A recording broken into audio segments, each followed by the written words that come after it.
చిన్నశంకరంపేట మండల కేంద్రంలో ఉప సర్పంచ్ ఎన్నిక ఉద్రిక్తత పరిస్థితికి దారితీసింది. ఉప సర్పంచ్ ఎన్నిక 2 సార్లు వాయిదా పడడంతో గురువారం నిర్వహించేందుకు అధికారులు నిర్ణయించారు. ఇప్పటికీ గెలిచిన మెజార్టీ వార్డు సభ్యులను ఉప సర్పంచ్పై ఆశ ఉన్న సభ్యులు క్యాంపుకు తీసుకెళ్లడంతో గ్రామస్తులు ఆగ్రహించారు. గ్రామంలో చర్చించాకే ఉప సర్పంచ్ ఎన్నిక జరపాలని గ్రామ పంచాయతీ కార్యాలయం ముందు కార్యాలయానికి తాళం వేసి ఆందోళనకు దిగారు. విషయం తెలుసుకున్న పోలీసులు ఘటనా స్థలానికి చేరుకొని ఆందోళనకారులను సముదాయించే ప్రయత్నం చేసినా ఆందోళనకారులు వినకపోవడంతో విషయాన్ని మొత్తం జిల్లా అధికారులకు తెలియజేశారు.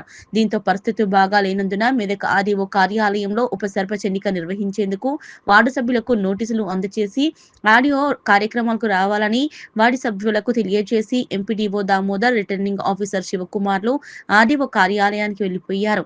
సీఏ వెంకటరాజాగౌడ్ తన సిబ్బందితో కార్యాలయం వద్దకు చేరుకొని గ్రామస్తులతో చర్చలు జరిపి గ్రామస్తులు వినకపోవడంతో ఎన్నికల అధికారులకు పరిస్థితులను వివరించారు.